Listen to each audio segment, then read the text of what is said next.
নদী হ্রদের পানিতে ফুল ভাসানোর মধ্য দিয়ে শুরু হয়েছে ৩ দিনের বীজ উৎসব। এই বিষয়ে আরো জানাতে আমাদের সাথে বান্দরবান এবং খাগড়াছড়ি থেকে যুক্ত হচ্ছেন আমাদের সহকর্মী। শুরুতে চলে যাব বান্দরবানে, আছেন সহকর্মী সৈকত দাস। সৈকত, কেমন দেখছেন বীজ উৎসবের আনুষ্ঠানিকতা? আমি এখন দাঁড়িয়ে আছি বান্দরবানের সাঙ্গু নদীর তীরে। আজ থেকে শুরু হচ্ছে বান্দরবানের ৩ দিন ব্যাপী বৈশাখী উৎসব, যেটাকে চাকমারা বলে এবং তঞ্চঙ্গেরা বলে বেশি উৎসব। আজ সকাল ৬টা থেকে শুরু হয়েছে এই উৎসব।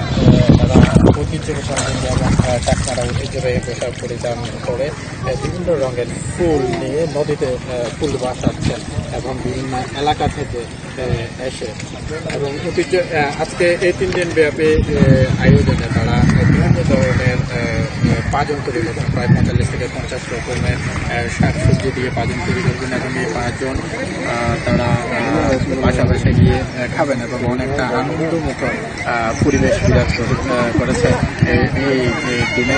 এবং তারা বলছেন যে পুরাতন বছরকে বিদায় দিয়ে নতুন বছরকে তারা আজকে গ্রহণ করে এবং যারা চিন্তা এবং গ্লানি আছে তা সবগুলি ধুয়ে মুছে ফেলবেন এবং ভগবানের উদ্দেশ্যে তারা প্রার্থনা করবেন যে তারা সামনের বছরটা যেন সুখে শান্তিতে থাকতে পারে এবং পরিবার পরিজনকে সুখে শান্তিতে থাকতে পারে। এবং ভোর সকাল ৬টা থেকে বিভিন্ন বয়সী নারী পুরুষ তাদের ঐতিহ্যবাহী পোশাক পরিধান করে এই ফুল ভাসাতে এসেছেন এবং সাঙ্গু নদীর তীরে একটা উৎসবমুখী পরিবেশ বিরাজ করছে।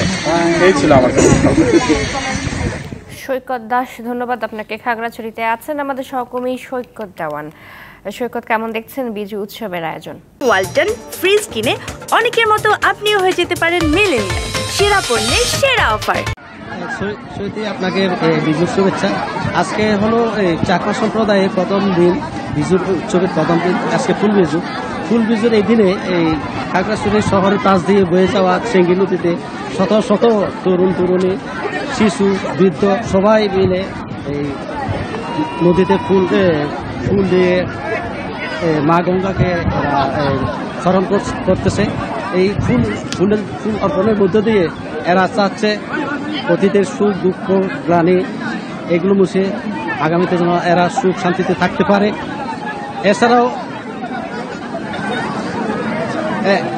এর মধ্যে সকাল ৬টা থেকেই এই ফুল দেওয়া শুরু হয়। এখনো পর্যন্ত আমি যদি দর্শকদের দেখাতে চাই, শত শত যারা ফুল দিতে আসছে এরা এখনো এই চেঙ্গি নদীর পাড়েই অপেক্ষা করতেছে, ফুল দিচ্ছে যে যার মতো করে। আমি বলতে চাই ৩ দিনের এই উৎসবে প্রথম দিনে আজকে ফুল বিজু, আগামীকাল হলো মূল বিজু, আর এরপরে হলো গৈজ্য দিন।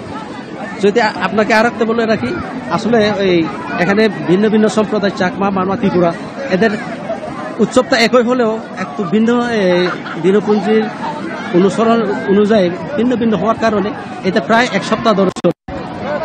সত্যি